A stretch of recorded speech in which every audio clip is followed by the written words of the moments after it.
युक्त धारा पोर्टल की परिचयात्मक मॉड्यूल में आपका स्वागत है। अपने सीखने की यात्रा शुरू करने के लिए शुरू करें पर क्लिक कीजिए। शुरू करने से पहले सहायक सुझावों और एक अग्रिम शुरुआत के लिए नेविगेशन गाइड देखें। मेनू बटन हमें विषयों की सूची देखने की अनुमति देता है। नेविगेशन बार, मॉड्यूल का शीर्षक, होम टैब आपको मुख्य स्लाइड पर नेविगेट करने की अनुमति देता है। नेक्स्ट बटन हमें अगली स्क्रीन पर जाने की अनुमति देता है। प्रीव्यू बटन हमें पिछली स्क्रीन पर लौटने की अनुमति देता है। फुल स्क्रीन मोड, मॉड्यूल की गति समायोजित करें। एडजस्ट वॉल्यूम, एनिमेशन पूरा होने पर हम इसे दोहराने के लिए रीप्ले बटन पर क्लिक कर सकते हैं। स्लाइडर एनिमेशन या ऑडियो की प्रगति दर्शाता है। प्ले पॉज बटन हमें मॉड्यूल को चलाने और रोकने की अनुमति देता है।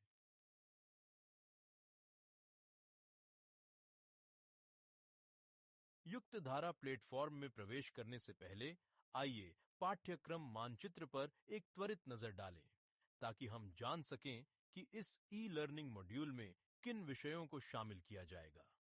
यह आपको अपेक्षित विषयों की एक स्पष्ट रूपरेखा देगा और प्रशिक्षण के दौरान प्रभावी ढंग से नेविगेट करने में मदद करेगा। अधिक जानने के लिए प्रत्येक विषय पर क्लिक करें।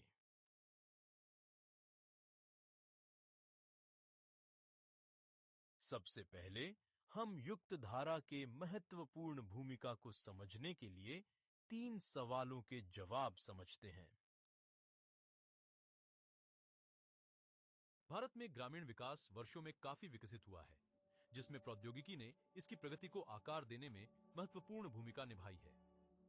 यह यात्रा 2005 में महात्मा गांधी नरेगा के शुभारंभ के साथ शुरू हुई, जो रोजगार सृजन के माध्यम से आजीविका सुरक्षा को बढ़ाने के उद्देश्य से एक क्रांतिकारी पहल थी।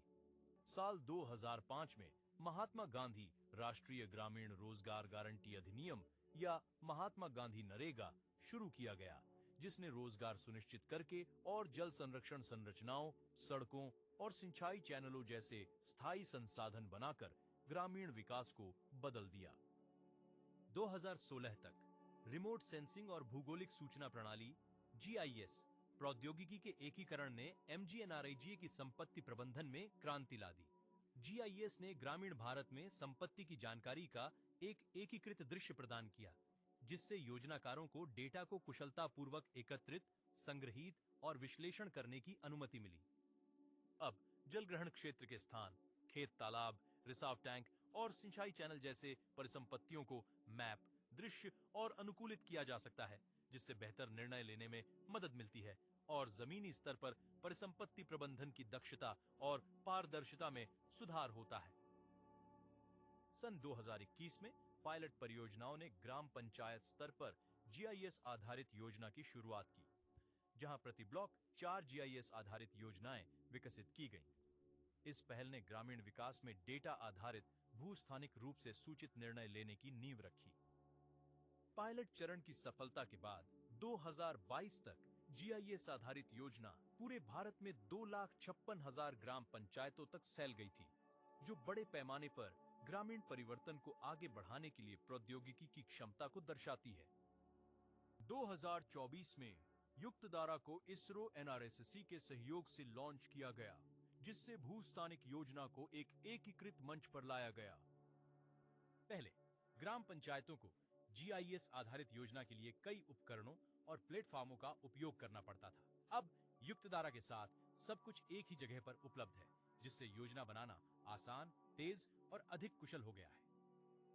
कई स्तरों के भूस्थानिक डेटा को एकीकृत करके युक्त धारा निर्णय लेने को सरल बनाता है और सतत ग्रामीण विकास के लिए संसाधनों के बेहतर उपयोग को सुनिश्चित करता है। सन 2005 में इसकी शुरुआत से लेकर सन 2024 में युक्त धारा के रोल आउट तक MG नरेगा और GIS आधारित योजना की यात्रा ने भारत में ग्रामीण संपत्ति निर्माण को बदल दिया है।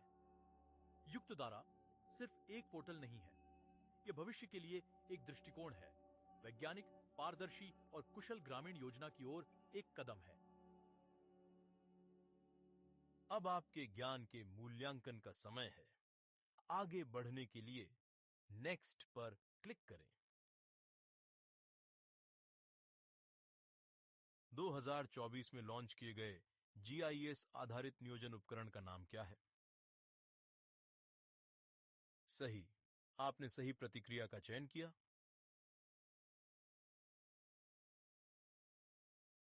ग्रामीण योजना पहले कई चुनौतियों का सामना कर रही थी, जिससे यह प्रक्रिया धीमी, असंगठित और समय लेने वाली हो गई थी। युक्त धारा इन सभी समस्याओं का समाधान प्रस्तुत करता है। मैनुअल प्रक्रियाएं। पहले योजनाएं हाथों से बनाई जाती थीं, जिससे सटीकता और कार्यकुशलता प्रभावित होती थी। युक्त धारा ने योजना प्रक्रिया को ऑनलाइन और स्वचालित कर दिया है, जिससे योजना अब वैज्ञानिक तरीके से कम समय में और अधिक सटीकता के साथ बनती है। भूस्थानिक डेटा और नरेगा सॉफ्ट में समन्वय की कमी। पहले दोनों के बीच कोई एकीकृत प्रणाली नहीं थी, जिससे काम बिखरा हुआ रहता था। युक्त धारा अब नरेगा सॉफ्ट से सीधे जुड़ता है, जिससे सभी योजनाएं एक ही मंच पर एकीकृत हो जाती हैं। केंद्रीकृत डेटा की कमी। पहले अधिकारियों को जरूरी भूस्थानिक या गैर भूस्थानिक डेटा अलग-अलग स्रोतों से खोजना पड़ता था। युक्त धारा अब एक केंद्रीकृत भूस्थानिक डेटा सिस्टम प्रदान करता है, जिससे सूचना तक पहुंच आसान हो गई है और निर्णय बेहतर हो पाए हैं। ऑनलाइन अनुमोदन प्रणाली का अभाव। पहले परियोजनाओं की स्वीकृति में देरी होती थी, क्योंकि प्रक्रिया पूरी तरह मैनुअल थी। युक्त धारा के साथ अब स्वीकृति प्रक्रिया ऑनलाइन और पारदर्शी हो गई है, जिससे समय पर निर्णय संभव हो पा रहे हैं। GIS टूल्स का बिखराव। पहले योजना बनाने के लिए कई सॉफ्टवेयर और टूल्स का उपयोग करना पड़ता था। युक्त धारा अब एकीकृत GIS टूल्स और डेटा स्टोरेज के रूप में काम करता है, एक ही मंच पर सभी जरूरतों का समाधान। इन सभी सुधारों के साथ युक्त धारा ने ग्रामीण योजना की प्रक्रिया को पूरी तरह से बदल दिया है। अब यह पहले से कहीं अधिक तेज, स्मार्ट और एकीकृत हो गई है। युक्त धारा के सही लाभों को निर्दिष्ट बॉक्स में खींचें और छोड़ें।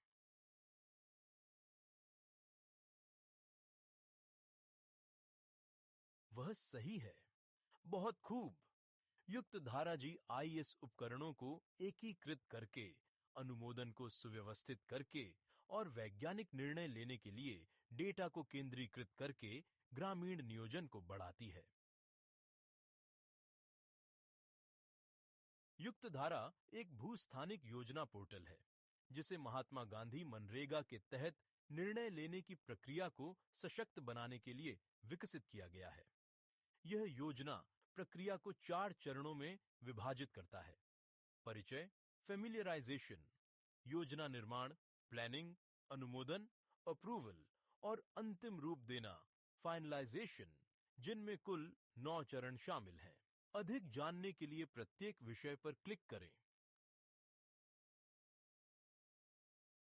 परिचय, फेमिलियराइजेशन चरण में योजनाकार बेस मैप, प्रशासनिक सीमाएं और जल ग्रहण क्षेत्र की सीमाएं जैसी परतों, लेयर्स का उपयोग करते हैं। वे जल निकासी नेटवर्क, सड़कें और बस्तियों का विश्लेषण करते हैं। साथ ही डिजिटल ऊंचाई मॉडल, डिजिटल एलिवेशन मॉडल और ढलान डेटा, स्लोप डेटा का भी अध्ययन किया जाता है। उपग्रह चित्र, सैटेलाइट इमेजरी और जियोटैग की गई परिसंपत्तियां योजना के लिए ऐतिहासिक डेटा प्रदान करती हैं। जारी रखने के लिए क्रॉस बटन पर क्लिक करें। योजना निर्माण, प्लानिंग चरण में गतिविधियों और क्षेत्रीय उपचारों, एरिया ट्रीटमेंट्स की पहचान की जाती है। विभिन्न कार्य श्रेणियों, वर्क कैटेगरीज का उपयोग करके स्वीकृत गतिविधियों को चिन्हित किया जा सकता है। इस चरण में कुल 266 प्रकार के कार्य पहचाने और जोड़े जा सकते हैं।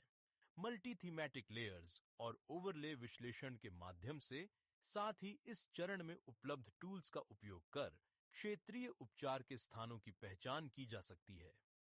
इस प्रक्रिया के दौरान बेस लेयर्स और प्रस्तावित गतिविधियों को दर्शाते हुए मानचित्र भी तैयार किए जा सकते हैं। जारी रखने के लिए क्रॉस बटन पर क्लिक करें।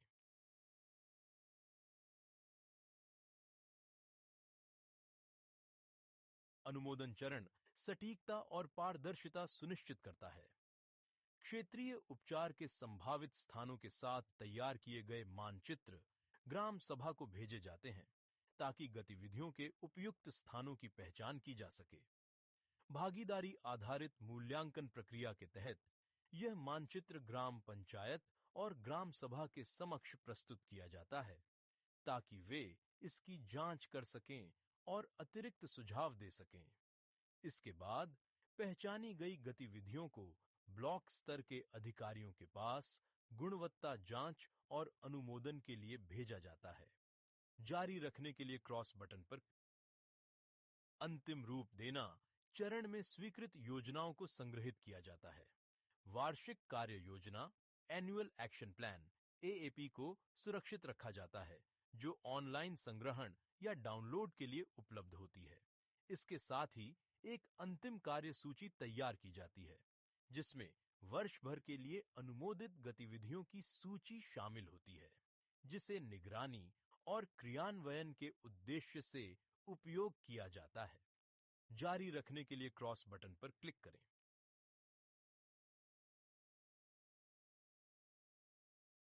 युक्त धारा के 4 प्रमुख अनुभागों को निष्पादन के सही क्रम में खींचें और छोड़ें।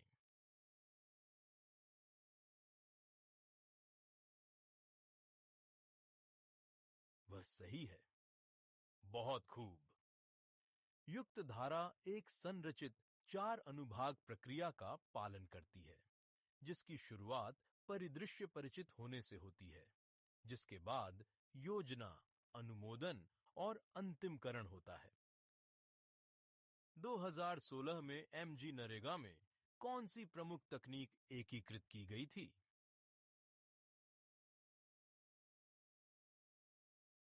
सही, आपने सही प्रतिक्रिया का चयन किया। युक्त धारा केवल एक पोर्टल नहीं है, बल्कि यह भारत के ग्रामीण विकास की एक दूरदृष्टि का प्रतिनिधित्व करता है। यह भूस्थानिक योजना और जमीनी क्रियान्वयन के बीच की खाई को पाटते हुए समुदायों को सशक्त बनाता है और हमें विकसित भारत की दिशा में ले जाने वाला एक सशक्त माध्यम बनता है।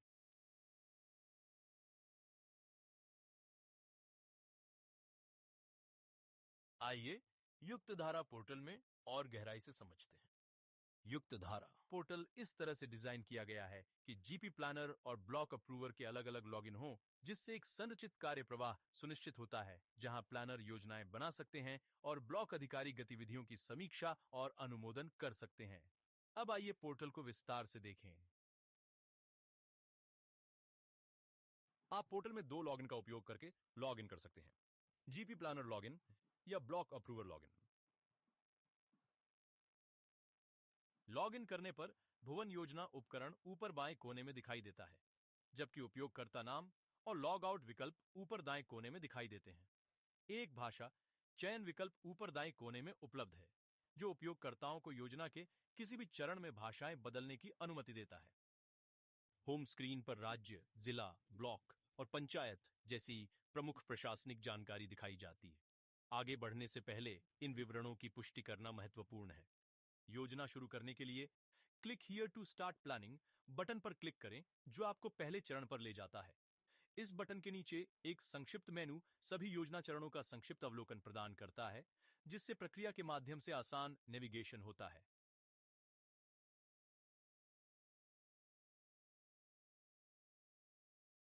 जैसे ही यहां क्लिक करें योजना शुरू करने के लिए बटन पर क्लिक किया जाता है, योजना स्क्रीन खुल जाती है। बाईं ओर एक खोज टैब और स्टेज विवरण पैनल प्रदर्शित होते हैं। जैसे जैसे आप योजना के चरणों से गुजरते हैं, प्रत्येक चरण की जानकारी क्रमिक रूप से इस पैनल में दिखाई देगी। पिछले चरण और अगले चरण बटन चरणों के बीच सहज नेविगेशन की अनुमति देते हैं। स्क्रीन के शीर्ष पर ग्राम पंचायत, जिला, ब्लॉक और राज्य का नाम भाषा चयन आइकन के साथ प्रदर्शित होता है। दाईं ओर आप मानचित्र दृश्य को समायोजित करने के लिए जूम इन और जूम आउट बटन का उपयोग कर सकते हैं। युक्त धारा पोर्टल कई नक्शा दृश्य प्रदान करता है, जिसमें प्रशासनिक नक्शा, भुवन बेस नक्शा और उपग्रह दृश्य शामिल हैं। उपग्रह दृश्य बेहतर स्थानिक समझ के लिए विस्तृत इमेजरी प्रदान करता है।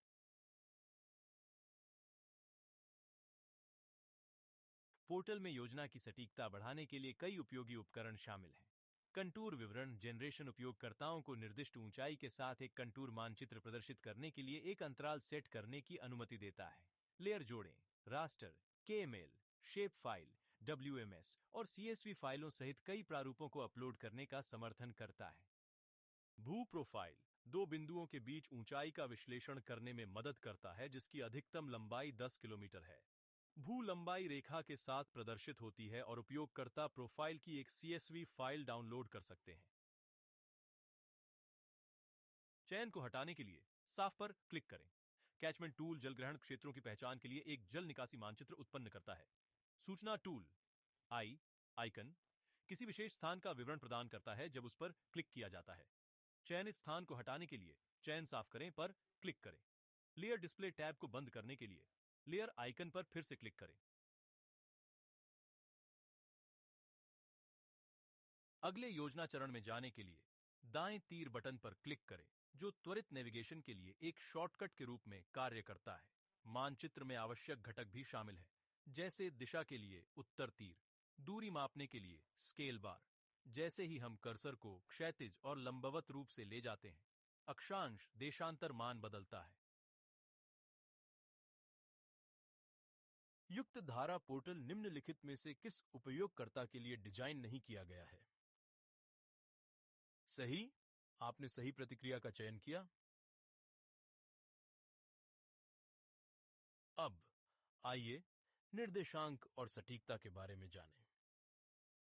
अक्षांश और देशांतर एक अदृश्य ग्रिड बनाते हैं जो हमें पृथ्वी पर किसी भी बिंदु को सटीकता से खोजने में मदद करता है। अक्षांश रेखाएं क्षैतिज रूप से चलती हैं, जो यह मापती हैं कि कोई स्थान भूमध्य रेखा से कितना दूर है, जबकि देशांतर रेखाएं लंबवत चलती हैं, जो ग्रीनविच इंग्लैंड में प्रधान मध्याह्न से दूरी मापती हैं। ये मिलकर एक समन्वय प्रणाली बनाते हैं जिसका उपयोग नेविगेशन, मानचित्रण और भूस्थानिक विश्लेषण में किया जाता है। कल्पना करें कि पृथ्वी एक गोल सेब है। यदि आप इसे क्षैतिज रूप से काटते हैं तो बीच का सबसे बड़ा टुकड़ा भूमध्य रेखा का प्रतिनिधित्व करता है। यह अक्षांश है। छोटे टुकड़े ऊपर और नीचे भूमध्य रेखा से दूर स्थानों का प्रतिनिधित्व करते हैं। अब अगर आप सेब को लंबवत काटते हैं तो वे रेखाएं ऊपर से नीचे तक चलती हैं, जैसे कि देशांतर रेखाएं उत्तरी ध्रुव से दक्षिणी ध्रुव तक चलती हैं। मिलकर ये टुकड़े एक ग्रिड प्रणाली बनाते हैं जो हमें अक्षांश और देशांतर निर्देशांक का उपयोग करके पृथ्वी पर किसी भी स्थान को खोजने की अनुमति देती है। अक्षांश रेखाएं भूमध्य रेखा के समानांतर चलती हैं, जो पृथ्वी को उत्तरी और दक्षिणी गोलार्धों में विभाजित करती है। भूमध्य रेखा 0 डिग्री अक्षांश पर है, जबकि उत्तरी ध्रुव 90 डिग्री उत्तर पर और दक्षिणी ध्रुव 90 डिग्री दक्षिण पर है। कोई स्थान जितना अधिक भूमध्य रेखा के निकट होता है, उसका अक्षांश मान उतना ही छोटा होता है। देशांतर रेखाएं ध्रुव से ध्रुव तक जाती हैं और यह मापती हैं कि कोई स्थान प्रधान मध्याह्न रेखा से कितना दूर है, जो ग्रीनविच इंग्लैंड में 0 डिग्री देशांतर पर है। देशांतर को पूर्व या पश्चिम में 180 डिग्री तक मापा जाता है, जो हमें पूर्व पश्चिम अक्ष पर किसी स्थान की स्थिति निर्धारित करने में मदद करता है। किसी स्थान को खोजने के लिए हमें अक्षांश और देशांतर दोनों की आवश्यकता होती है, जैसे एक पते की तरह। उदाहरण के लिए नई दिल्ली लगभग 28.6 डिग्री उत्तर अक्षांश और 77.2 डिग्री पूर्व देशांतर पर स्थित है। इन दो रेखाओं के मिलने के स्थान को खोजकर हम नक्शे पर नई दिल्ली की लगभग स्थिति का पता लगा सकते हैं।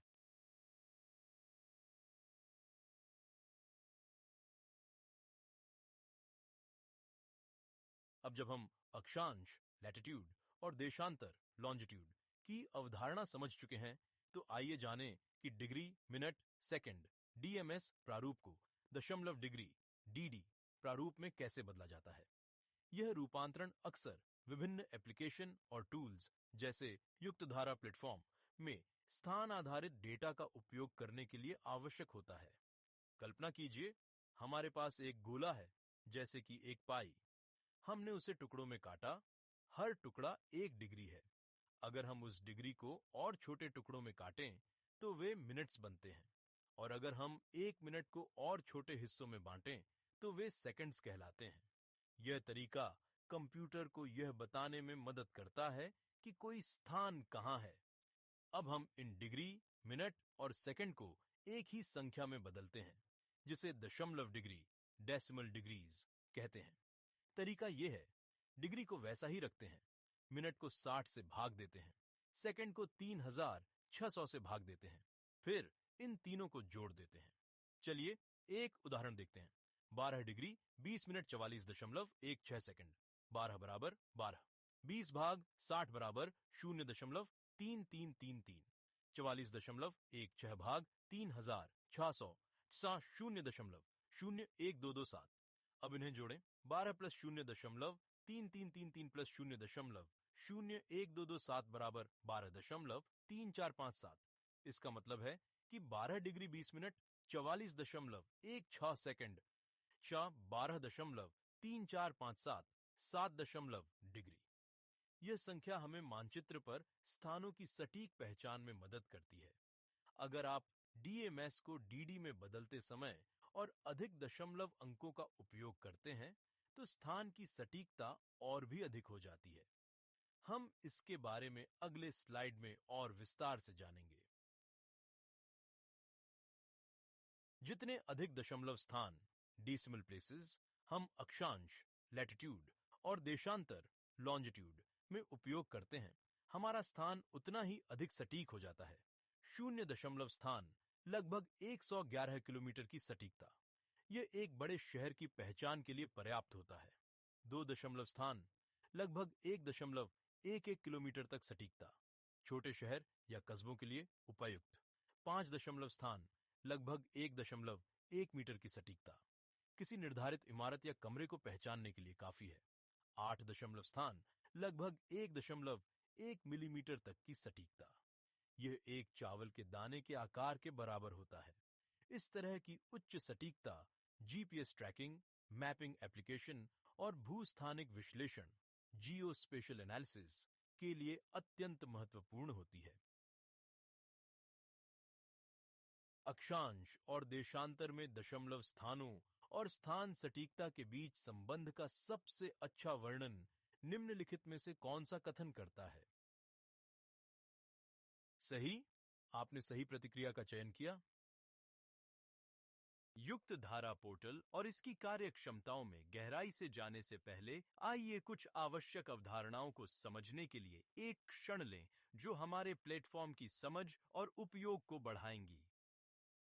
आइए अब युक्त धारा गतिविधि प्रवाह को दर्शाने वाले फ्लो चार्ट पर नजर डालते हैं। सबसे पहले जीपी लॉगिन से योजना की प्रक्रिया शुरू होती है।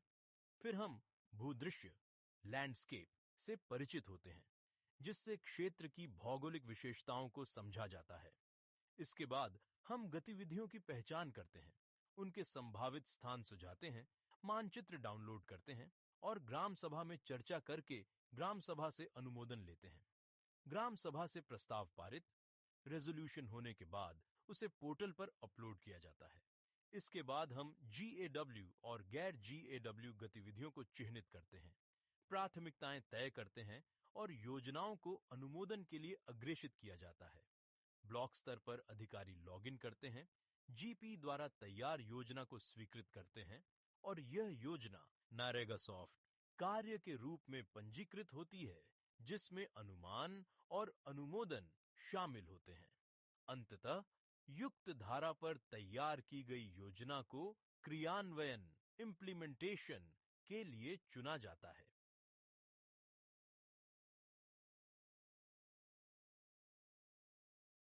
GAW का अर्थ है जियो स्पेशली एनालाइजेबल वर्क्स।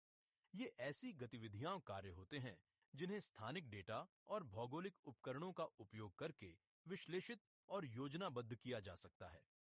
उदाहरणों में जल संरक्षण संरचनाओं का निर्माण, सड़कों का निर्माण या वनीकरण परियोजनाओं का क्रियान्वयन शामिल है, जहां योजना और क्रियान्वयन के लिए स्थान और भौगोलिक संदर्भ महत्वपूर्ण होते हैं। नॉन GAW गतिविधियां वे होती हैं जो विश्लेषण और योजना के लिए मुख्य रूप से भौगोलिक स्थान पर निर्भर नहीं होती हैं।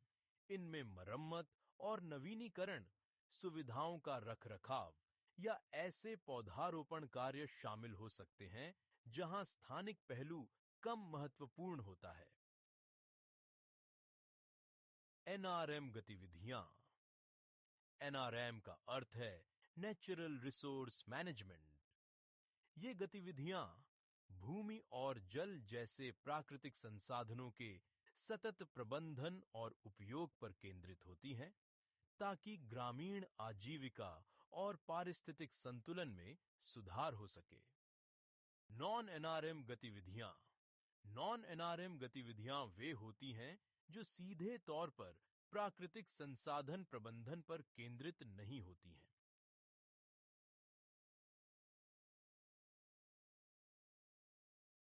अधिक जानने के लिए प्रत्येक गतिविधि पर क्लिक करें।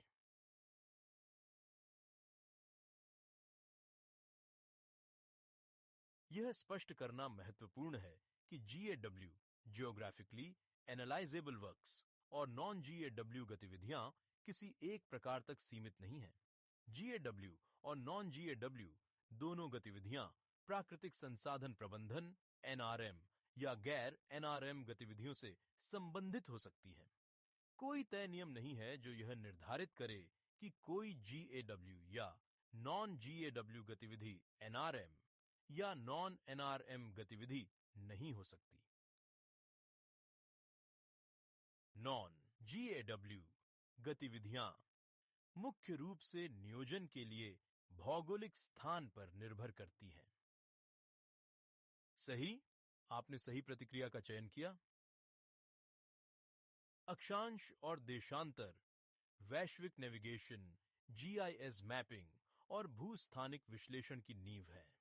चाहे किसी शहर को ढूंढना हो, कोई स्थान चिन्हित करना हो या सटीक माप लेना हो, इस निर्देशांक प्रणाली की समझ हमें दुनिया को सटीकता और स्पष्टता के साथ मानचित्रित करने में सक्षम बनाती है।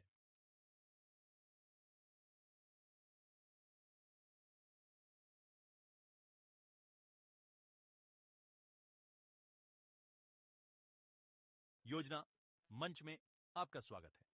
यह आपके ग्राम पंचायत में सभी योजना संबंधी चीजों के लिए एकमात्र स्थान है। यहां आपके ग्राम पंचायत का नाम और स्थान, राज्य, जिला और ब्लॉक है। और यदि आप किसी अन्य भाषा में काम करना पसंद करते हैं तो बस यहां क्लिक करें और पूरे पृष्ठ का अनुवाद करें। जब आप समाप्त कर लें तो बस इस लॉग आउट बटन को दबाएं। अब चलिए योजना प्रक्रिया में गहराई से उतरते हैं। शुरू करने के लिए स्टार्ट प्लानिंग पर क्लिक करें। लीजिए, यह आपके ग्राम पंचायत की सीमा है, जैसा कि NRSC national remote sensing centre के साथ साझा किया गया है। युक्त धारा के थीमेटिक डेटा सेट आपके ग्राम पंचायत की भूमि की विशेषताओं और संसाधनों के बारे में बहुत सारी जानकारी प्रदान करते हैं। पहले हमें थीमेटिक लेयर्स को अलग से प्राप्त करना पड़ता था और फिर उन्हें विश्लेषण के लिए वेक्टर सीमाओं के साथ GIS सॉफ्टवेयर पर ओवरले करना पड़ता था। युक्त धारा इस प्रक्रिया को सरल बनाता है GP सीमाओं के वेक्टर लेयर्स तक सीधी पहुंच प्रदान करके, जिससे यह बहुत अधिक सुविधाजनक हो जाता है।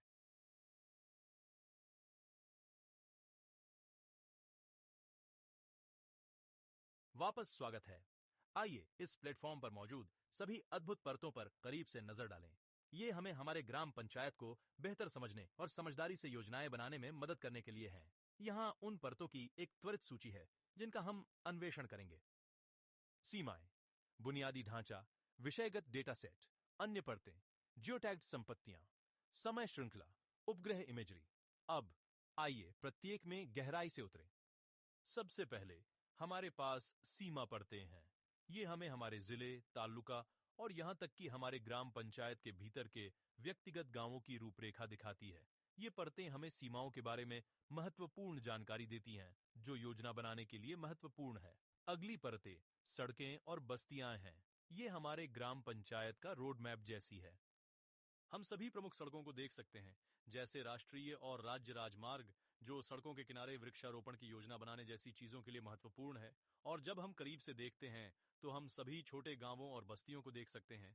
प्रत्येक को लेबल किया गया है ताकि हमें पता चले कि क्या कहाँ है। अब चलिए वाटरशेड लेयर को देखते हैं। यह हमारे क्षेत्र में जल प्रवाह को समझने के बारे में है। यह हमें दिखाता है कि पहाड़ियां और घाटियां कहाँ हैं। सीमाएं ऊंची पहाड़ियां हैं और अंदर के क्षेत्र घाटियां हैं जहां पानी इकट्ठा होता है। अगला है डिजिटल ऊंचाई मॉडल। यह हमें विभिन्न क्षेत्रों में भूमि की ऊंचाई दिखाता है। और यह सब नहीं है, हमारे पास भू टैग किए गए संपत्तियों जैसी चीजें दिखाने वाली परतें भी हैं, जो पहले से ही नक्शे पर चिह्नित महत्वपूर्ण स्थान है। हमारे पास समय श्रृंखला डेटा है, जो दिखाता है कि समय के साथ चीजें कैसे बदली हैं। और याद रखें, हम हमेशा यहां प्लेटफॉर्म पर योजनाबद्ध गतिविधियों की सूची देख सकते हैं। निम्नलिखित का मिलान करें, सही विकल्प खींचें और छोड़ें।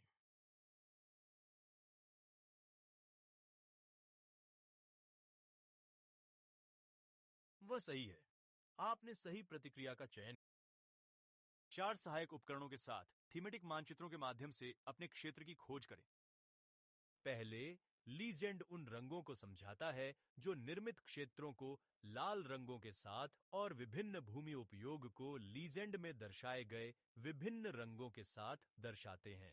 अगला, आई टूल प्रत्येक रंग पर क्लिक करने पर विशिष्ट जानकारी और क्षेत्र माप प्रदान करता है। स्वाइप टूल आपको विभिन्न मानचित्रों की दृश्य तुलना करने देता है, जैसे LULC पर जल निकायों की उपग्रह दृश्यों के साथ जांच करना। अंत में, पारदर्शिता आपको मानचित्रों को ओवरले करने की अनुमति देती है। बंजर भूमि का नक्शा और LULC नक्शा दिखाए गए हैं। स्लाइडर का उपयोग करके नक्शों को पारदर्शी बनाया जा सकता है, जिससे 2 अलग-अलग नक्शों को एक साथ देखना आसान हो जाता है। ये उपकरण आपके क्षेत्र की विशेषताओं को समझना आसान बनाते हैं।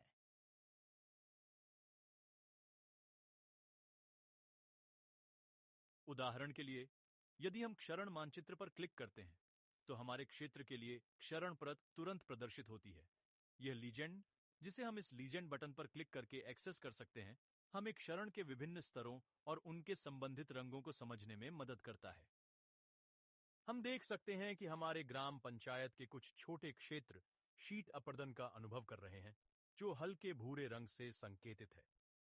इस प्रकार का अपर्दन पतली परतों में मिट्टी के समान रूप से हटने की विशेषता है, और यह कृषि उत्पादकता और भूमि क्षय के लिए एक महत्वपूर्ण चिंता हो सकती है।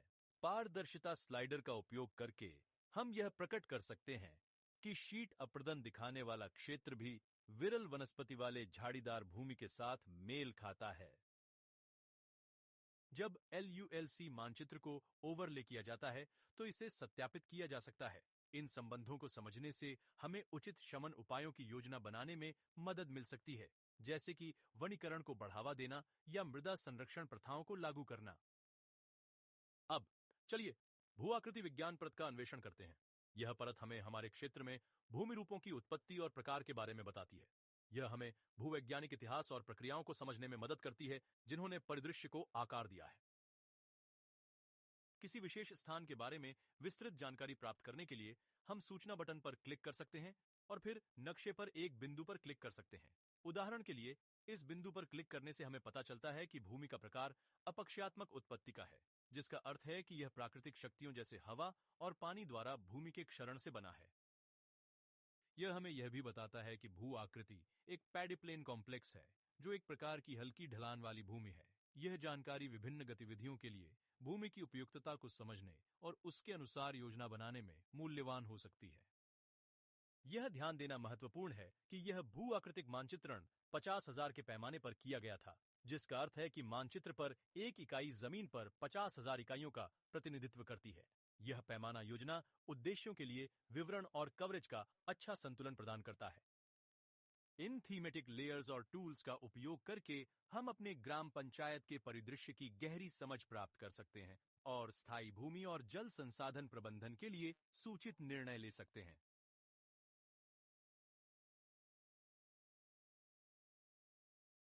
आइए देखें, युक्त धारा हमें भूजल उपलब्धता को समझने में कैसे मदद करती है। यह सिंचाई, पेयजल आपूर्ति और अन्य जल निर्भर गतिविधियों की योजना बनाने के लिए महत्वपूर्ण है। सबसे पहले हम मानचित्र पर रंगों का प्रतिनिधित्व देखने के लिए लीजेंड पर क्लिक करते हैं। यह मानचित्र को समझने की कुंजी की तरह है। नक्शे पर लाल क्षेत्र उन स्थानों को दिखाते हैं जहां भूजल नहीं है। यहां कुओं के लिए कोई पानी नहीं मिलेगा। तिरछी रेखाओं वाले हरे क्षेत्र अधिक आशाजनक हैं।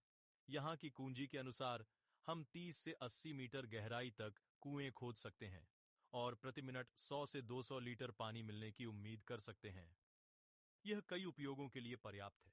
नीले क्षेत्रों में और भी अधिक पानी है। यहाँ के कुएं हमें प्रति मिनट 200 से 400 लीटर पानी दे सकते हैं। भले ही हमारे अपने ग्राम पंचायत में नीले क्षेत्र न हो, आसपास के पानी की स्थिति के बारे में जानना अच्छा है।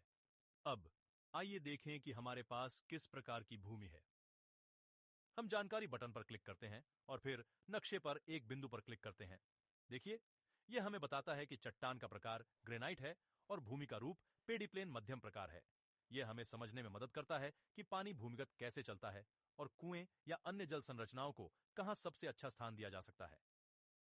इस जानकारी के साथ हम समझदारी से निर्णय ले सकते हैं कि हमारे भूजल संसाधनों का उपयोग कैसे करना है।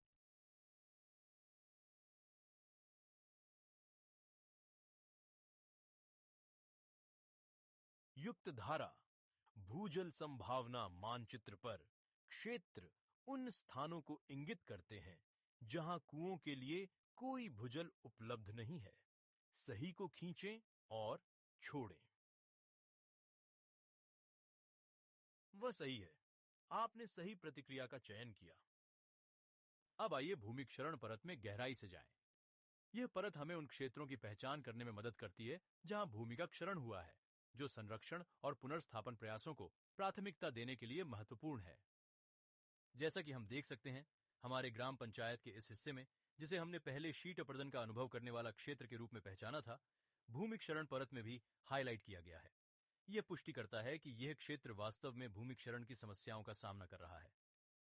इस क्षेत्र पर झूम करने पर हम देख सकते हैं कि क्षय व्यापक नहीं है, बल्कि विशेष पैचों में केंद्रित है। यह हमें अपनी कोशिशों और संसाधनों को इन प्रभावित क्षेत्रों पर केंद्रित करने की अनुमति देता है, बजाय इसके कि पूरे क्षेत्र में समान हस्तक्षेप लागू करें। उदाहरण के लिए, हम इन क्षतिग्रस्त क्षेत्रों में लक्षित वृक्षारोपण अभियान की योजना बना सकते हैं ताकि वनस्पति आवरण बढ़े और कटाव को नियंत्रित किया जा सके। हम इन क्षेत्रों के किसानों के बीच मृदा संरक्षण प्रथाओं को भी बढ़ावा दे सकते हैं ताकि मृदा स्वास्थ्य में सुधार हो और आगे की क्षति को रोका जा सके। अब चलिए भूमि उपयोग या भूमि आवरण परत का अन्वेषण करते हैं। यह परत हमारे ग्राम पंचायत में भूमि के उपयोग के बारे में मूल्यवान जानकारी प्रदान करती है। यह विभिन्न पैमानों के लिए उपलब्ध है, जैसे 50,000 और 10,000, और विभिन्न वर्षों के लिए, जैसे 2005 का डेटा, 2011 का डेटा और 2015 का डेटा, जिससे हमें समय के साथ बदलावों को ट्रैक करने की अनुमति मिलती है। ये डेटा सेट हर 5 साल बाद अपडेट किए जाते हैं। चलिए 2015 का डेटा सेट चुनते हैं। पीले क्षेत्र कृषि भूमि को दर्शाते हैं, लाल क्षेत्र निर्मित क्षेत्रों का प्रतिनिधित्व करते हैं और नीला रंग आर्द्र भूमि क्षेत्रों को दिखाता है।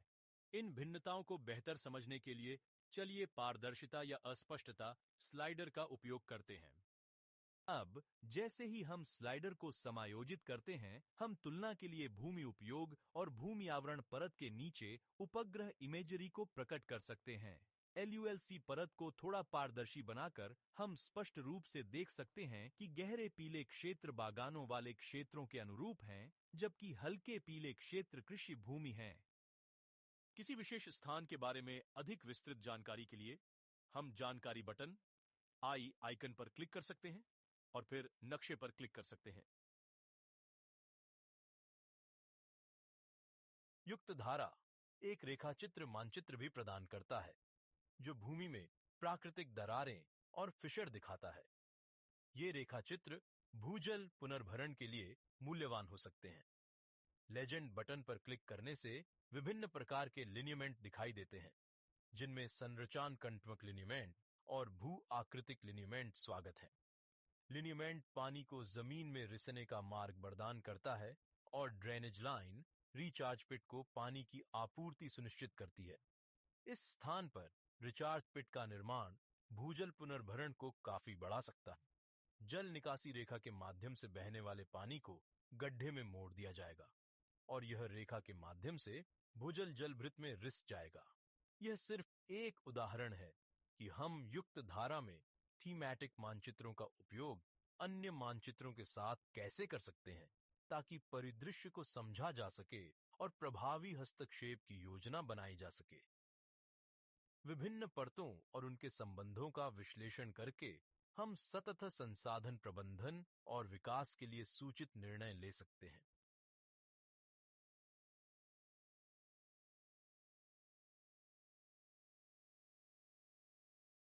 यहां हमारे पास 2008 से 9 और 2015 से 16 के बंजर भूमि के नक्शे हैं। दिलचस्प बात यह है कि पहले के समय में कम बंजर भूमि दिखाई देती है। हालांकि हाल के नक्शे में हमारे क्षेत्र में झाड़ीदार भूमि या बंजर भूमि की उपस्थिति को दर्शाया गया है। ये थीमैटिक नक्शे समय के साथ इस अंतर को स्पष्ट रूप से दर्शाते हैं। जब हम सैटेलाइट इमेज देखते हैं तो हम इन झाड़ीदार क्षेत्रों की पहचान भी कर सकते हैं। यह समझना कि ये बंजर भूमि कहां स्थित है हमारे भविष्य की योजना के लिए महत्वपूर्ण है। बंजर भूमि क्या है? सही, आपने सही प्रतिक्रिया का चयन किया। अब आइए डिजिटल एलिवेशन मॉडल या डीईएम लेयर का अन्वेषण करें। यह लेयर हमारे ग्राम पंचायत में भूमि की ऊंचाई का दृश्य प्रतिनिधित्व प्रदान करती है। मानचित्र पर विभिन्न रंगों के शेड्स विभिन्न ऊंचाई श्रेणियों का प्रतिनिधित्व करते हैं।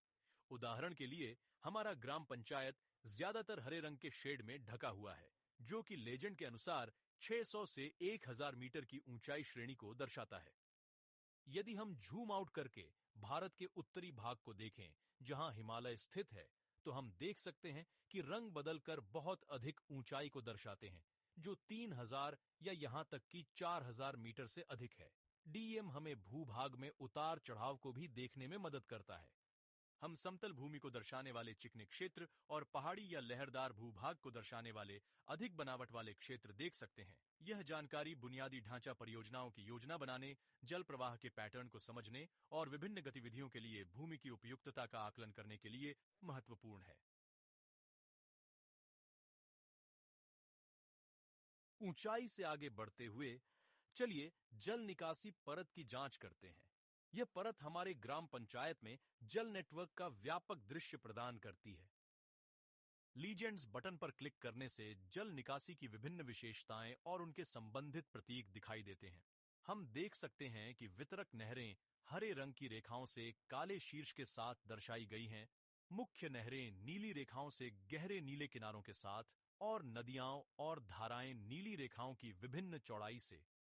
हम हमारे क्षेत्र से गुजरने वाली शाखा नहरों की भी पहचान कर सकते हैं।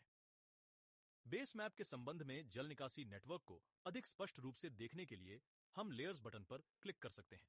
यह बेस मैप पर जल निकासी लेयर को ओवरले करता है, जिससे जल निकायों के लिए एक स्पष्ट संदर्भ मिलता है। अब सैटेलाइट व्यू बटन पर क्लिक करके सैटेलाइट व्यू पर वापस चलते हैं। हम मैप पर ध्यान केंद्रित करने के लिए लेयर्स पैनल को बंद कर सकते हैं। स्वाइप टूल जल निकासी पैटर्न का विश्लेषण करने के लिए विशेष रूप से उपयोगी है। स्वाइप टूल को सक्रिय करके और स्लाइडर को हिलाकर हम जल निकासी परत की तुलना उपग्रह इमेजरी से कर सकते हैं। अब आइए हम ढलान परत की ओर ध्यान दें। यह परत हमें हमारे ग्राम पंचायत के भूभाग की ढलान को समझने में मदद करती है, जो विभिन्न योजना विचारों के लिए महत्वपूर्ण है। लीजेंड बटन पर क्लिक करने से विभिन्न ढलान श्रेणियां और उनके संबंधित रंग दिखाई देते हैं। हम देख सकते हैं कि पीले क्षेत्र सबसे खड़ी ढलानों का प्रतिनिधित्व करते हैं, जो 8 से 15% तक होती है, जबकि गहरे हरे क्षेत्र सबसे हल्की ढलानों को दर्शाते हैं, जो 0 से शुरू होती हैं।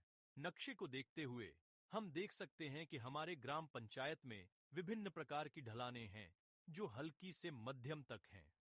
हालांकि पड़ोसी क्षेत्रों में कुछ लाल धब्बे भी हैं, जो अधिक ढलान वाले क्षेत्रों को दर्शाते हैं।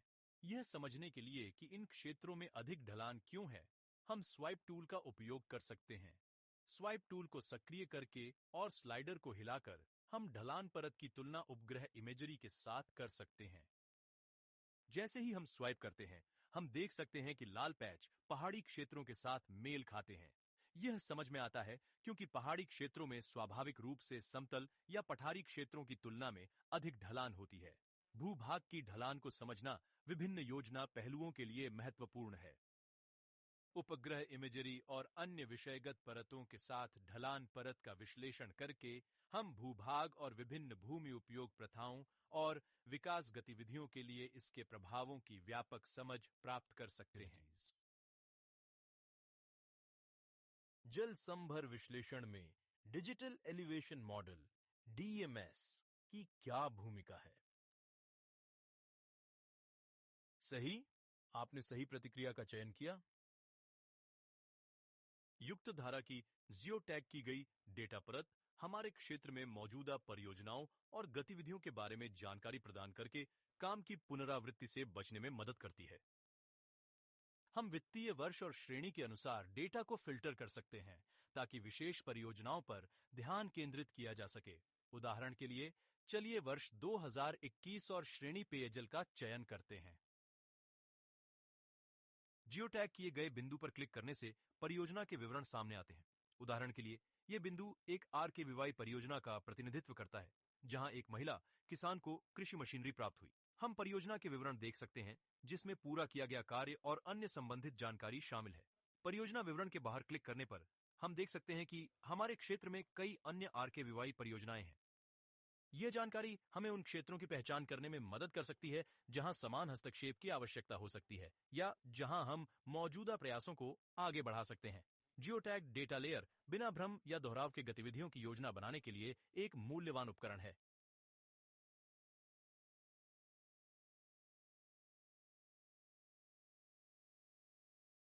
युक्त धारा समय श्रृंखला उपग्रह इमेजरी तक पहुंच प्रदान करता है, जिससे हम देख सकते हैं कि हमारे आसपास का क्षेत्र समय के साथ कैसे बदल गया है। यह सुविधा विभिन्न बाहरी संसाधनों पर उपग्रह डेटा खोजने की आवश्यकता को समाप्त करती है। उपलब्ध डेटा नवंबर 2014 से फरवरी 2022 तक है, जो भूमि उपयोग की गतिशीलता पर एक ऐतिहासिक दृष्टिकोण प्रदान करता है। चलिए 2014 की इमेजरी का चयन करके शुरू करते हैं ताकि देख सकें कि तब हमारा ग्राम पंचायत कैसा दिखता था। आइए स्वाइप टूल को सक्रिय करें ताकि हम 2014 की इमेजरी की तुलना सबसे हाल की इमेजरी से कर सकें। जैसे ही हम स्वाइप स्लाइडर को आगे बढ़ाते हैं, हम भूमि उपयोग पैटर्न में बदलाव देख सकते हैं।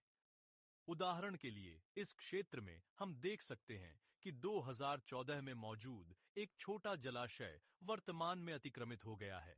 ऐसे परिवर्तनों की पहचान करना विकास गतिविधियों के प्रभावों को समझने, पर्यावरणीय क्षरण का आकलन करने और सतत भूमि प्रबंधन की योजना बनाने के लिए महत्वपूर्ण हो सकता है।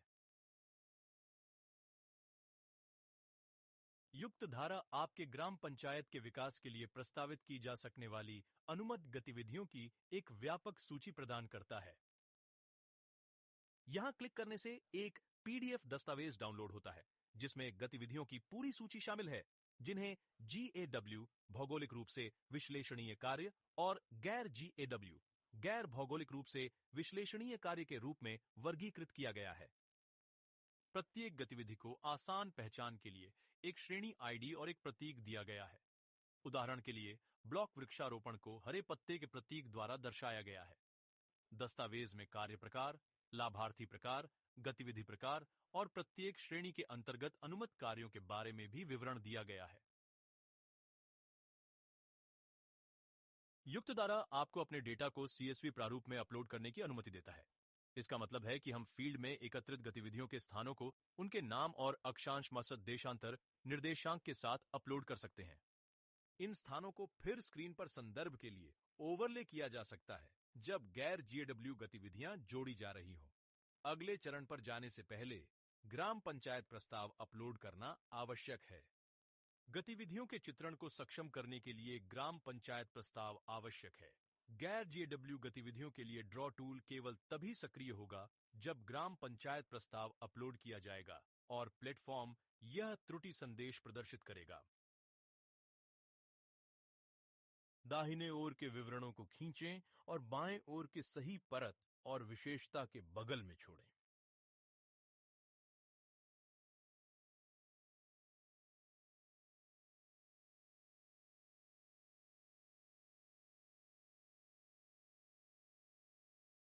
वह सही है। आपने सही प्रतिक्रिया का चयन किया। अब हम अगले महत्वपूर्ण चरण की ओर बढ़ेंगे, गतिविधि की पहचान। यहां हम उन विशेष कार्यों को परिभाषित करेंगे जिन्हें हम अपने ग्राम पंचायत में करना चाहते हैं।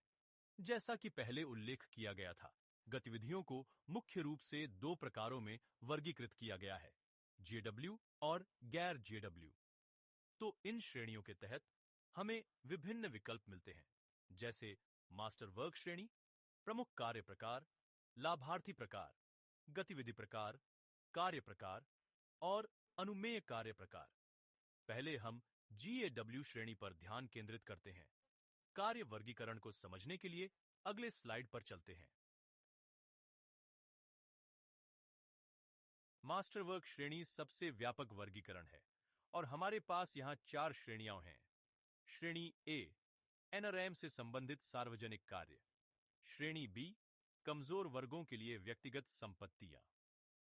श्रेणी सी, NRLM, अनुपालन, स्वयं सहायता समूहों के लिए सामान्य बुनियादी ढांचा। और श्रेणी डी, ग्रामीण बुनियादी ढांचा। अब आइए श्रेणी ए के लिए JW कार्यों की श्रेणीकरण को समझें, प्रमुख अनुसूची श्रेणी के तहत कुछ गतिविधियों के उदाहरणों के साथ। MSSE के 23 विभिन्न प्रकार हैं। अब श्रेणी ए के अंतर्गत 4 MSSE हैं: भूमि विकास, जल संरक्षण, वनीकरण और जल ग्रहण प्रबंधन।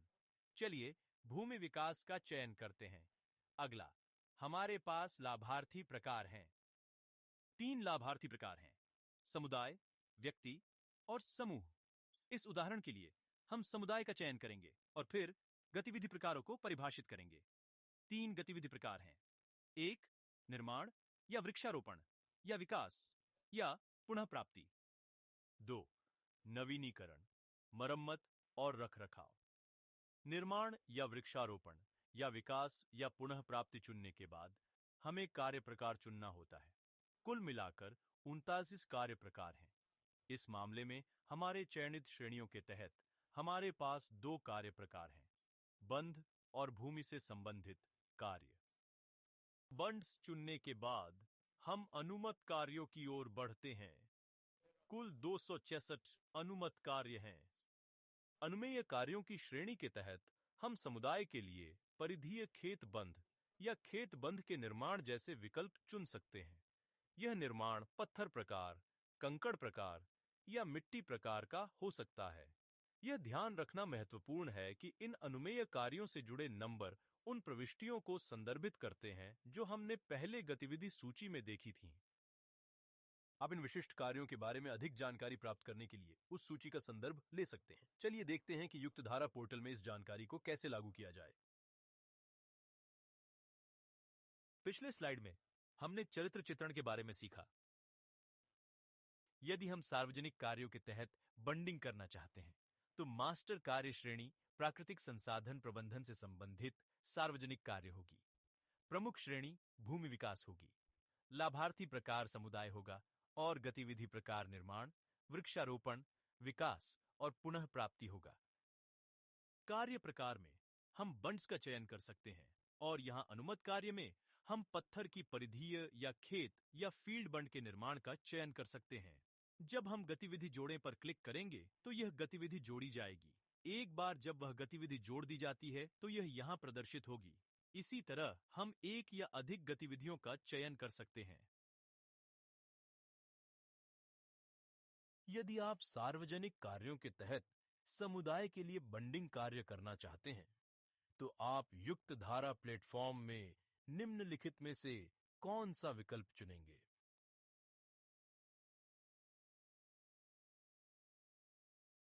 सही, आपने सही प्रतिक्रिया का चयन। प्लेटफॉर्म हमसे पूछेगा कि क्या हमने गतिविधि की पहचान पूरी कर ली है।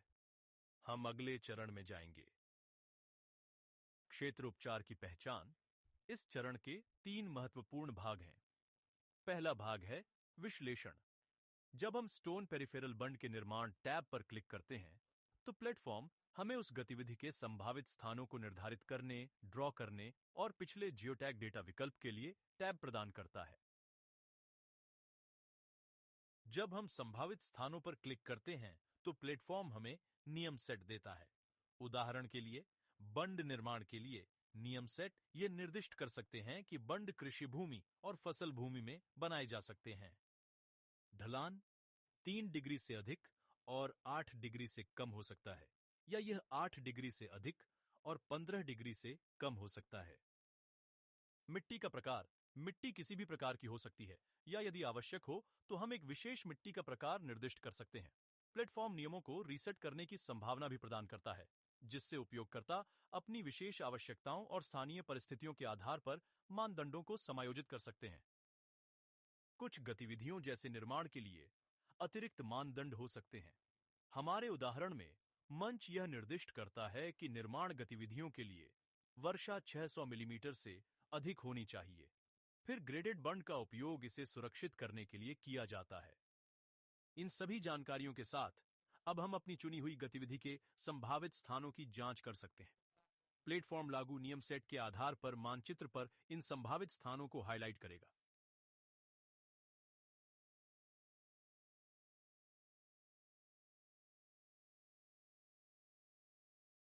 हमें इस नक्शे का प्रिंट ग्राम सभा में ले जाना है और इसके आधार पर गतिविधियों के स्थान ग्राम सभा में तय किए जा सकते हैं। हम बेहतर स्पष्टता के लिए नक्शे का रिजोल्यूशन भी बढ़ा सकते हैं। यह सलाह दी जाती है कि नक्शे को उचित रूप से झूम करके रखें ताकि प्रिंट में पूरा स्थान दिखाई दे। यह मुद्रित मानचित्र पीडीएफ प्रारूप में विशेष गतिविधि जैसे बांध निर्माण की योजना का दृश्य प्रतिनिधित्व करता है। यह स्पष्ट रूप से संभावित स्थानों को दर्शाता है जहां गतिविधि को अंजाम देने का इरादा है। इन स्थानों को निर्धारित करने के लिए उपयोग किए गए चयन मानदंड भी प्रिंट में उपलब्ध हैं। यह प्रिंटआउट विशेष रूप से ग्राम सभा की बैठकों में ले जाने के लिए उपयोगी है। ग्राम सभा में समुदाय उन सटीक स्थानों की समीक्षा और अंतिम रूप दे सकता है जहां गतिविधि को लागू किया जाएगा। युक्त धारा प्लेटफॉर्म में संभावित स्थान उपकरण का उपयोग किसके लिए किया जाता है? सही, आपने सही प्रतिक्रिया का चयन किया। आइए एक ऐसे क्षेत्र पर ध्यान केंद्रित करें जहां बीयूएन कम प्रचलित है। हम इस विशेष क्षेत्र का विश्लेषण कर सकते हैं ताकि बीयूएन निर्माण के लिए इसकी उपयुक्तता निर्धारित की जा सके। इस क्षेत्र का विश्लेषण करने के लिए हम एनालाइज टूल का उपयोग करते हैं। पहले हम उस क्षेत्र का चयन करते हैं जिसे हम विश्लेषण करना चाहते हैं। एक बार क्षेत्र का चयन हो जाने के बाद हम चयन को समाप्त करने के लिए क्लिक करते हैं। फिर हम विश्लेषण शुरू करते हैं। उदाहरण के लिए एलयूएलसी भूमि उपयोग भूमि आवरण परत का बफर। उदाहरण के लिए हम अपने चयनित क्षेत्र के 500 मीटर बफर के भीतर एलयूएलसी की जांच कर सकते हैं। फिर प्लेटफॉर्म उस बफर क्षेत्र के लिए एलयूएलसी जानकारी प्रदान करता है। हम विभिन्न भूमि उपयोग श्रेणियों को समझने के लिए लीजेंड तक भी पहुंच सकते हैं। हमारे उदाहरण में हम देख सकते हैं कि क्षेत्र में भूमि उपयोग मुख्य रूप से कृषि बागान है। क्षेत्र का विश्लेषण करने के बाद हम एओआई रुचि के क्षेत्र को हटा सकते हैं और लेजेंड को बंद कर सकते हैं। एक बार स्थानों को ग्राम सभा में अंतिम रूप दे दिया जाता है, हम प्लेटफॉर्म पर गतिविधि को चित्रित कर सकते हैं। उदाहरण के लिए, जैसा कि हमने इस क्षेत्र पर ध्यान केंद्रित किया है और इसका विश्लेषण किया है, अब हम इस क्षेत्र में बांध बनाना चाहते हैं। इसके लिए हम ड्रॉ या एडिट लाइन टूल का उपयोग करेंगे। इस टूल पर क्लिक करने से हमें नक्शे पर बंड बनाना शुरू करने की अनुमति मिलती है। अब हम इच्छित स्थानों पर बंड्स रखना शुरू कर सकते हैं। जैसे ही हम ड्रॉ करते हैं, प्लेटफॉर्म हमें प्रत्येक बंड खंड की लंबाई प्रदान करता है। उदाहरण के लिए, हम पहला बंड यहां बना सकते हैं और प्लेटफॉर्म इसकी लंबाई दिखाता है। इसी तरह हम यहां दूसरा बंड भी खींच सकते हैं और फिर से लंबाई प्रदर्शित होती है। हम आवश्यकता अनुसार बंड जोड़ते रह सकते हैं, उनकी स्थिति और लंबाई को आवश्यकता अनुसार समायोजित कर सकते हैं। उदाहरण के लिए, यह बंड 60 मीटर है। अगला, हमने 2 बंड खींचे और विभाजित किए हैं। एक की लंबाई 37 मीटर है और दूसरे की 47 मीटर। जैसा कि आप देख सकते हैं, प्लेटफॉर्म हमें कई बंड सेगमेंट ड्रॉ करने की अनुमति देता है, जिससे गतिविधि के लेआउट को डिजाइन करने में लचीलापन मिलता है। एक बार जब हम बंड्स को ड्रॉ कर लेते हैं, तो ड्राइंग प्रक्रिया को पूरा करने के लिए हम फिनिश बटन पर क्लिक करते हैं। इसके बाद प्लेटफॉर्म हमें ड्रॉ की गई गतिविधि का नाम देने के लिए प्रेरित करता है। उदाहरण के लिए हम इस सेट के बंड्स को बंड्स 1 और 2 के रूप में नाम दे सकते हैं। सभी खींची गई गतिविधियों को सही ढंग से नाम देना महत्वपूर्ण है ताकि उन्हें आसानी से पहचाना और प्रबंधित किया जा सके। बंड्स का नाम देने के बाद हम ड्राफ्ट सेव बटन पर क्लिक कर सकते हैं। आपको एक उपयोजना नाम दर्ज करना होगा। प्लेटफॉर्म तब पुष्टि करेगा कि उपयोजना नाम सफलतापूर्वक सहेजा गया है। यदि हम यह जांचना चाहते हैं कि इस क्षेत्र के लिए कोई पूर्व जियोटैग डेटा मौजूद है, तो हम पूर्व जियोटैग डेटा विकल्प पर क्लिक कर सकते हैं। गतिविधियों को चित्रित करने की प्रक्रिया अन्य प्रकार के हस्तक्षेपों के लिए भी समान है। चलिए एक और उदाहरण देखते हैं। हम देख सकते हैं कि इस क्षेत्र में कुछ कटाव है, जैसा कि पहले पहचाना गया था। चलिए इसे कटाव मानचित्र पर क्लिक करके पुष्टि करते हैं। जैसा कि आप देख सकते हैं, इस क्षेत्र में शीट अपर्दन मौजूद है। इसे संबोधित करने के लिए हम एक ब्लॉक वृक्षारोपण की योजना बना सकते हैं। ब्लॉक वृक्षारोपण क्षेत्र को खींचने के लिए हमें ड्रॉ या एडिट पॉलीगॉन टूल का उपयोग करना होगा। अब हम ब्लॉक प्लांटेशन की सीमाओं को परिभाषित करने के लिए एक बहुभुज बनाएंगे। आमतौर पर बहुभुज को वामावर्त दिशा में बनाना अनुशंसित है। जब हम इच्छित क्षेत्र को कवर करने के लिए बहुभुज बनाना समाप्त कर लेते हैं, तो हम समाप्त बटन पर क्लिक करते हैं। फिर प्लेटफॉर्म हमें इस गतिविधि का नाम देने के लिए प्रेरित करेगा। हम इसे ब्लॉक प्लांटेशन जैसा कुछ नाम दे सकते हैं। इस खींची गई गतिविधि को सहेजने के लिए हम सेव ड्राफ्ट बटन पर क्लिक करते हैं। अब आइए गैर GAW गतिविधियों के बारे में जानें। जियोमनरेगा ऐप आपको फील्ड में परियोजना विवरण और स्थान की जानकारी कैप्चर करने की अनुमति देता है। इस ऐप का उपयोग करने के लिए यहाँ चरण दिए गए हैं। योजना परियोजना प्रकार चुनें। ऐप के होम पेज पर प्रोजेक्ट टाइप पर टैप करें और प्लानिंग चुनें। प्रोजेक्ट विवरण दर्ज करें। आवश्यक जानकारी भरें, जिसमें प्रोजेक्ट का नाम, प्रोजेक्ट टाइप, प्रोजेक्ट श्रेणी, प्रस्तावित अनुमानित लागत, माप विवरण और अतिरिक्त विवरण शामिल हैं। यह निर्दिष्ट करें कि कार्य GAW है या गैर GAW। GPS के साथ स्थान कैप्चर करें। स्थान के अक्षांश और देशांतर को रिकॉर्ड करने के लिए GPS बटन पर टैप करें। डेटा युक्त धारा को भेजें।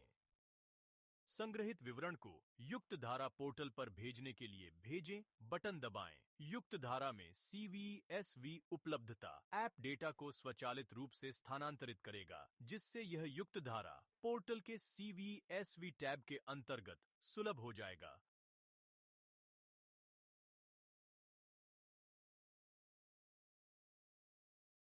ग्राम सभा के दौरान हुई चर्चाओं के आधार पर स्थानों और कार्य नामों वाली एक CSV फाइल तैयार की जानी चाहिए।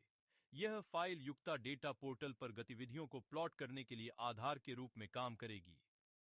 अपलोड CSV फाइल्स विकल्प का उपयोग करके आप इस फाइल को सीधे पोर्टल पर अपलोड कर सकते हैं। कृपया ध्यान दें कि एक समय में केवल एक CSV फाइल अपलोड की जा सकती है। यदि आपको नई फाइल अपलोड करनी है, तो सुनिश्चित करें कि मौजूदा संस्करण से डेटा पहले से सहेजा गया है, ताकि किसी भी जानकारी की हानि से बचा जा सके।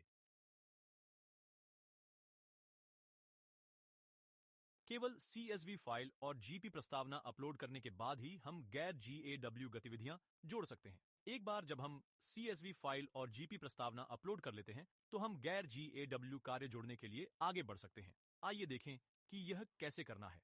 GAW कार्यों के समान गैर GAW गतिविधियां भी श्रेणीबद्ध होती हैं, हालांकि श्रेणियां भिन्न होती हैं। जबकि GAW कार्य भूस्थानिक पहलुओं पर केंद्रित होते हैं, गैर GAW गतिविधियां अन्य महत्वपूर्ण ग्रामीण विकास गतिविधियों को कवर करती हैं। चलिए एक गैर GAW गतिविधि जोड़ते हैं। मास्टर वर्क श्रेणी को सार्वजनिक कार्यों के रूप में चुना गया है और प्रमुख अनुसूची श्रेणी जल संरक्षण है। हम लाभार्थी प्रकार के रूप में समुदाय का चयन कर सकते हैं। फिर हम गतिविधि प्रकार के रूप में निर्माण और कार्य प्रकार के रूप में वर्षा जल संचयन संरचना का चयन कर सकते हैं। और अंत में यहाँ अनुमत कार्य सरकारी या पंचायत भवनों के लिए छत पर वर्षा जल संचयन है। हम विभिन्न श्रेणियों से कई गैर GAW गतिविधियां जोड़ सकते हैं। उदाहरणों में भंडारण सुविधाएं, ग्रामीण स्वच्छता पहल और स्वयं सहायता समूहों के लिए सामान्य कार्यशाला शामिल हैं। ये गैर GAW गतिविधियां अक्सर संपत्ति निर्माण और आजीविका सुधार पर केंद्रित होती हैं। यहां हमने इस खंड में 2 गैर GAW गतिविधियां जोड़ी हैं। गैर GAW गतिविधियों की पहचान पूरी करने के बाद हमें उनके स्थान निर्दिष्ट करने की आवश्यकता है। उदाहरण के लिए, मान लीजिए कि हम एक छत वर्षा जल संचयन संरचना बनाना चाहते हैं। इसके लिए हमें इमारत या स्थान की पहचान करनी होगी। यदि हमने एक स्थान की पहचान कर ली है, जैसे कि यह इमारत, तो हम मानचित्र पर उस स्थान पर क्लिक कर सकते हैं। मान लीजिए यह एक सार्वजनिक इमारत है जहां हम एक छत पर वर्षा जल संचयन संरचना लगाना चाहते हैं। इसी तरह हम विभिन्न स्थानों पर और गैर जीडब्ल्यू गतिविधियां जोड़ सकते हैं। अब जब हमने जीडब्ल्यू और गैर जीडब्ल्यू गतिविधियों की पहचान कर ली है और उन्हें स्थानित कर लिया है, तो हम अगले चरण पर जा सकते हैं। वह है मानचित्र संरचना। नॉन जीएडब्ल्यू कार्यों के लिए ड्रॉ टूल केवल जीपी संकल्प और सीएसवी फाइल अपलोड होने के बाद ही सक्रिय होगा। बताएं कि सत्य है या असत्य। सही, आपने सही प्रतिक्रिया का चयन किया। गतिविधि पहचान और स्थान विनिर्देशन पूरा करने के बाद हम मानचित्र संरचना चरण पर आगे बढ़ते हैं। मानचित्र संरचना के तहत हमें सभी बनाई गई गतिविधियों पर क्लिक करना होगा जिनमें जीएडब्ल्यू और गैर जीएडब्ल्यू गतिविधियां शामिल हैं, जो हमने खींची हैं।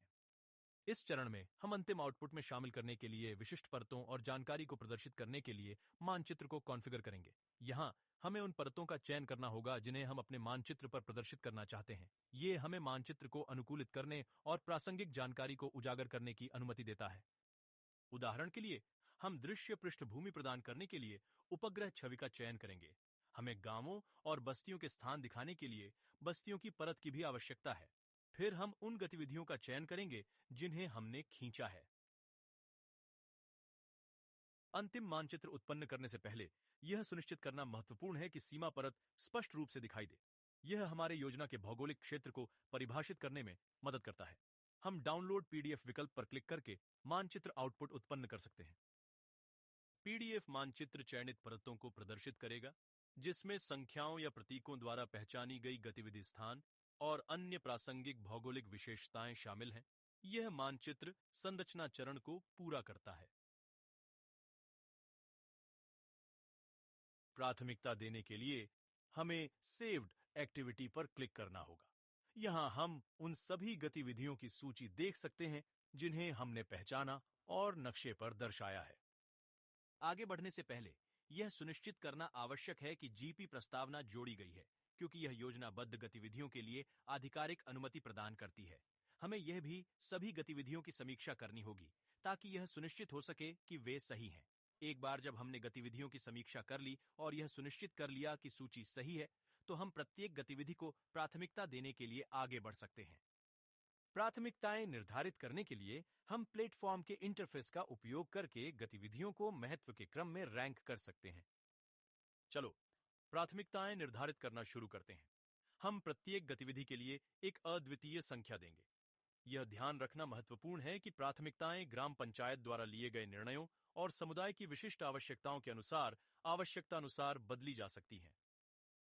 हमें यह सुनिश्चित करने के लिए सूची की सावधानीपूर्वक समीक्षा करनी चाहिए कि सभी गतिविधियों को एक प्राथमिकता संख्या दी गई है। हाँ, हम देख सकते हैं कि सभी गतिविधियों को प्राथमिकता दी गई है।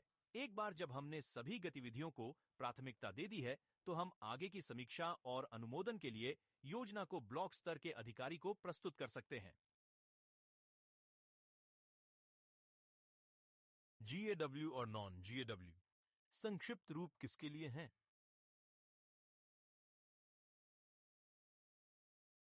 सही, आपने सही प्रतिक्रिया का चयन किया। इस मॉड्यूल ने आपको युक्त धारा प्लेटफॉर्म का प्रभावी रूप से उपयोग करने के लिए आवश्यक ज्ञान और कौशल से सुसज्जित किया है। हमने प्रारंभिक भूदृश्य पहचान, लैंडस्केप फैमिलियराइजेशन से लेकर गतिविधियों की प्राथमिकता तय करने तक की पूरी कार्यप्रणाली का अध्ययन किया। इन अवधारणाओं में महारत हासिल करके अब आप युक्त धारा प्लेटफॉर्म का उपयोग सूचित और कुशल ग्रामीण विकास योजना के लिए करने के लिए तैयार हैं।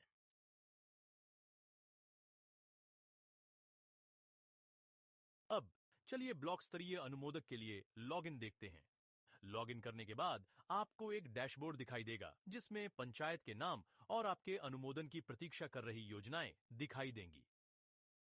ब्लॉक स्तरीय अधिकारी को अपने विशेष ग्राम पंचायत का नाम ढूंढना होगा और स्टार्ट मॉडरेशन पर क्लिक करना होगा। इससे उस विशेष ग्राम पंचायत के लिए परिदृश्य परिचय सामग्री दिखाने वाला एक इंटरफेस खुलेगा, जो जीपी प्लानर के दृश्य के समान होगा। सबमिट की गई गतिविधि अनुभाग महत्वपूर्ण है। यहां ब्लॉक स्तरीय अधिकारी जीपी प्लानर द्वारा सबमिट की गई गतिविधियों को देख और चुन सकते हैं। इनकी समीक्षा करने के लिए ब्लॉक स्तरीय अधिकारी इच्छित गतिविधियों का चयन कर सकते हैं और उन्हें डाउनलोड और सत्यापित करने के लिए डाउनलोड ऑल पर क्लिक कर सकते हैं। त्वरित अवलोकन के लिए सांख्यिकी पर क्लिक करने से स्वीकृत और अस्वीकृत गतिविधियों की संख्या मिलती है। प्रक्रिया का मुख्य भाग गतिविधि को मध्यम करना है। यहां क्लिक करने से ब्लॉक स्तरीय अधिकारी को अप्रमाणित, प्रमाणित, अस्वीकृत और स्वीकृत एनआरईजीए गतिविधियों के रूप में वर्गीकृत गतिविधियों को देखने की अनुमति मिलती है। ब्लॉक स्तरीय अधिकारी का कार्य हरे रंग से दर्शाई गई गतिविधियों को स्वीकृत करना या लाल रंग से दिखाई गई गतिविधियों को अस्वीकार करना है। महत्वपूर्ण रूप से संदर्भ प्रदान करने के लिए टिप्पणियां जोड़ी जा सकती हैं। दृश्यमान गतिविधियों के लिए मॉडरेशन पूरा होने के बाद ब्लॉक स्तरीय अधिकारी को डेटा सहेजें पर क्लिक करना होगा। यदि कोई गतिविधियां अस्वीकृत होती है तो सुधार के लिए भेजें बटन पर क्लिक करना होगा। इससे सभी गतिविधियां आवश्यक संशोधनों के लिए जीपी प्लानर के पास वापस भेज दी जाएंगी। महत्वपूर्ण नोट: केवल सभी गतिविधियों के अनुमोदन के बाद ही कार्यों को स्वीकार किया जाएगा और एनरीगा सॉफ्ट को भेजा जाएगा। ब्लॉक स्तर के अधिकारी द्वारा कुछ गतिविधियों को अस्वीकार कर सुधार के लिए वापस भेजने के बाद जीपी प्लानर को फिर से लॉग इन करना होगा और स्टार्ट प्लानिंग पर क्लिक करना होगा। लैंडस्केप परिचय अनुभाग के तहत एक अस्वीकृत गतिविधियां टैब अब दिखाई देगा। इस पर क्लिक करने से सभी गतिविधियां दिखाई देंगी जिनमें अस्वीकृत गतिविधियां स्पष्ट रूप से चिह्नित होंगी और संपादन विकल्प होगा। इसके बाद जीपी प्लानर इन अस्वीकृत गतिविधियों को डाउनलोड कर सकता है, आवश्यक सुधार कर सकता है और संपादन विकल्प का उपयोग करके अद्यतन जानकारी सहेज सकता है। सभी सुधार करने के बाद जीपी प्लानर को संशोधित गतिविधियों को अनुमोदन के लिए ब्लॉक स्तर के अधिकारी के पास वापस भेजने के लिए सबमिट ऑल प्लान्स पर क्लिक करना होगा। ब्लॉक स्तर के अधिकारी अपने क्रेडेंशियल्स का उपयोग करके लॉग इन करते हैं और संबंधित ग्राम पंचायत के लिए स्टार्ट मॉडरेशन पर क्लिक करते हैं। जीपी के लिए चयनित भौगोलिक क्षेत्र प्रदर्शित होता है। वे फिर सबमिट की गई गतिविधियों पर क्लिक कर सकते हैं ताकि पुनः सबमिट की गई गतिविधियों को सत्यापित और स्वीकृत किया जा सके। महत्वपूर्ण नोट: स्वीकृति टैब तभी सक्रिय होगा जब सभी गतिविधियों को स्वीकृत कर लिया जाएगा। एक बार जब सभी गतिविधियों को स्वीकार कर लिया जाता है तो सारा कार्य सत्यापित अनुभाग में चला जाएगा। ब्लॉक स्तर के अधिकारी को नीचे स्क्रॉल करना होगा और एनआरईजीए सॉफ्ट पर भेजें पर क्लिक करना होगा।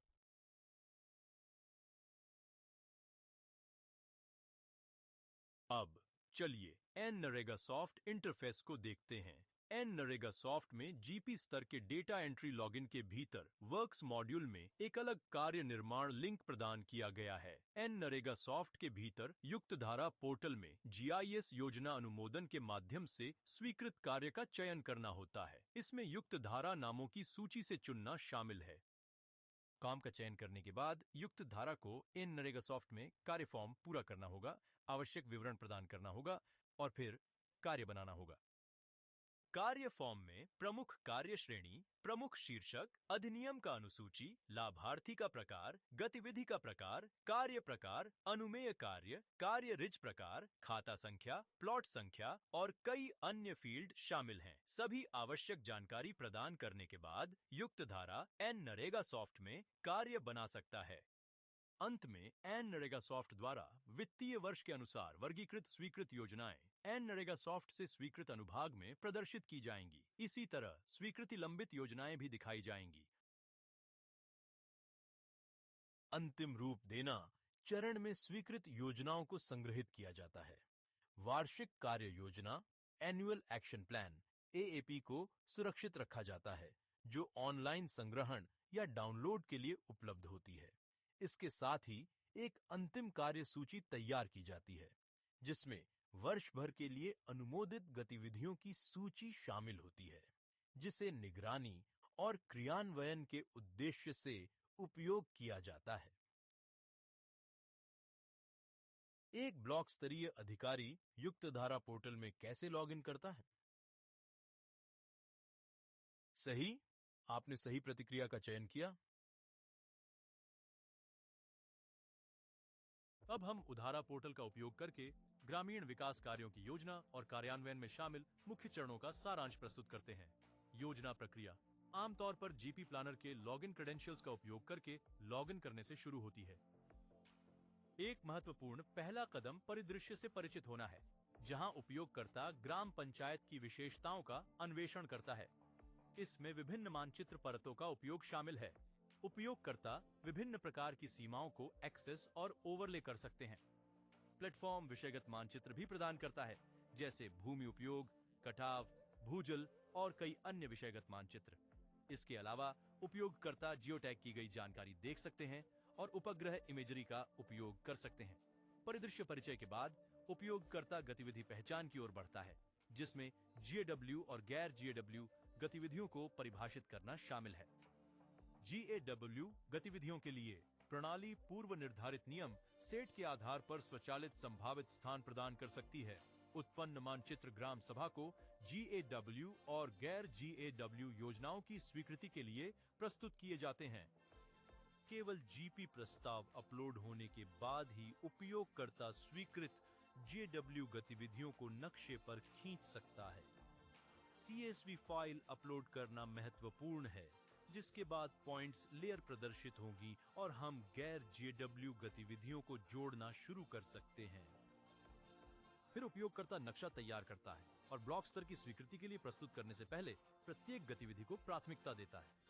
प्रक्रिया फिर ब्लॉक स्तर के अधिकारी के पास जाती है, जो अपने लॉगिन क्रेडेंशियल का उपयोग करके लॉगिन करता है।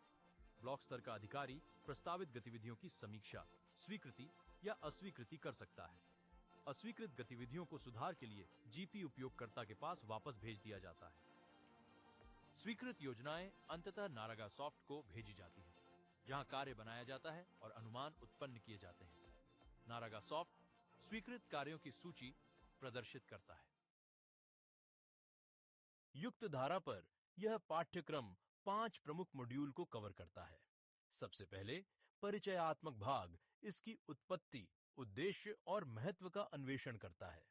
इसके बाद मूल बातें, पोर्टल, निर्देशांक प्रणालियों और आवश्यक पूर्वापेक्षाओं से परिचित कराती हैं। इसके बाद विभिन्न भूस्थानिक डेटा परतों और विषयगत मानचित्रों का विस्तृत परिचय दिया जाता है। योजना मॉड्यूल उपयोगकर्ताओं को गतिविधि पहचान, स्थानिक विश्लेषण और मानचित्र निर्माण के माध्यम से मार्गदर्शन करता है। अंत में अनुमोदन और अंतिमीकरण, समीक्षा प्रक्रिया और NREGA सॉफ्ट के साथ एकीकरण की व्याख्या करता है।